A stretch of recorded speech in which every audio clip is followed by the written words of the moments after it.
הסתכלו בעבודה הפרובוקטיבית הזאת, יש יאמרו פורנוגרפית, בגד של תינוקת עם סימנים מודגשים של חזה נשי ושיער ערווה. קשה להאמין שאת העבודה הלא כל כך צנועה הזאת יצרה אומנית דתייה, אנדי ארנוביץ, אשר מאז שנת 2010 מבטאת בעבודותיה ביקורת על ההקצנה העכשווית של הלכות צניעות. לעבודות האלה תוקדש היחידה הנוכחית. בסדרת העבודות "מה עשינו לה" מתמקדת ארנוביץ בדמות הילדה הצעירה שעוברת הן בחברה החילונית והן בחברה הדתית תהליך של סקסואליזציה. הוספת סימנים של חזה נשי ושיער ערווה לבגד התינוקת ממשיכה מסורת של אומנות פמיניסטית שמציגה את משטור האישה בעולם המערבי וביקורת על התרבות המחפיצה נשים. אבל ארנוביץ הולכת צעד נוסף מעבר לכך. הביקורת שלה מתייחסת באופן ישיר גם לשיח הרבני העכשווי בעולם היהודי הדתי, בעיקר בעשור האחרון, שהביא את הדיון על הלכות צניעות לכדי אבסורד, והכיל אותם גם על ילדות קטנות. עד כמה אבסורד?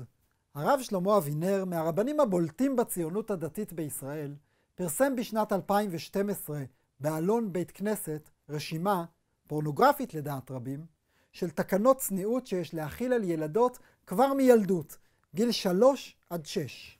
לפי אבינר, בגד צנוע זהו בגד המסתיר את צורת הגוף ולא מבליט אף איבר אפילו לזמן קצר. לדבריו, על החצאית להיות צרה או צמודה. צריך 10 סנטימטר יותר מהיקף הגוף במקום הרחב ביותר, ובאזור הברך 50 סנטימטר יותר מהיקף הגוף שם. הוא מפרט ומזהיר, גם בחולצה יש להיזהר ממרווחים גדולים מדי בין הכפתורים. במקביל הופיעו בעולם החרדי קלפי משחק וספרי הדרכה לצניעות עבור ילדות קטנות, המציגים כללי צניעות נוקשים וכללי יציאה לרחוב כבר מהגיל הרך. הילדות מודרכות לא לצאת מהבית סתם, שהרי אין זה מכבודה של בת מלכים לשוטט סתם בשווקים, וגם לא לרוץ, לדלג או לקפוץ. כתגובה לכך יצרה ארנוביץ בשנת 2016 סדרת תחריטים בשם מניעים מפוקפקים. בחזית העבודות נראות צלליות של דמויות המזוהות בלבושן החרדי או הרבני. ברקע נראות צלליות של ילדות קטנות משחקות. ארנוביץ סיפרה שהיא יצרה את העבודות בעקבות החמרות אחרונות בהלכות צניעות שאותם היא רואה כפרוורסיה. למשל, איסור על ילדות לרכוב על אופניים ואיסור רחצה מעורבת של גברים עם ילדות מעל גיל 3. השם שהיא נתנה על הסדרה מעלה חשד באשר למוטיבציה ולמניעים הסמויים של הפוסקים שמקצינים את הלכות הצניעות ומכילים אותם גם על ילדות קטנות.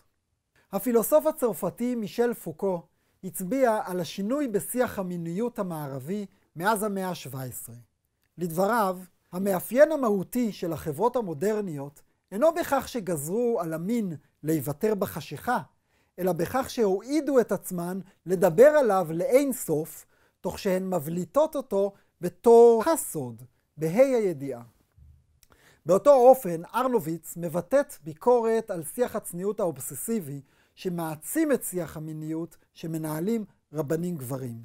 עכשיו אני רוצה שנתבונן בעבודות של ארנוביץ ונחשוב עליהם בהקשר של השיח הפמיניסטי הדתי שהצביע על הדמיון בין הלכות הצניעות המוקצנות לפורנוגרפיה. כך נוכל להעמיק בהבנת עמדתה הביקורתית של האומנית. פרופסור טובה הרטמן, מההוגות של הפמיניזם הדתי בארץ, עמדה על כך שהשיח האורתודוקסי העכשווי על גדרי הצניעות הוא שיח אובססיבי ואבסורדי במהותו. רבנים גברים מתעסקים ללא הפסקה בחלקים מגופה של האישה, מפרטים אילו חלקים מגרים במיוחד. זוכרים את הפירוט האובססיבי של הרב אבינר שציטטתי קודם?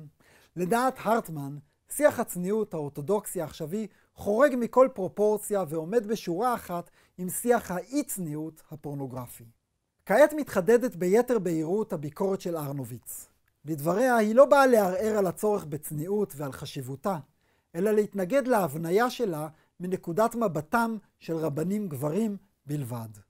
באמצעות עבודות פורנוגרפיות היא מצביעה על הדמיון בין הסקסואליזציה של נערות בחברה החילונית ובשיח הפורנוגרפי לבין השיח הרבני שמחפיץ נשים ונערות והופך אותן לאובייקטים מיניים דרך הלכות צניעות. בכך מכילה ארנוביץ את הביקורת הפמיניסטית על החפצת האישה בתרבות המערבית על הרבנים ממשטרי גוף האישה בדרכם.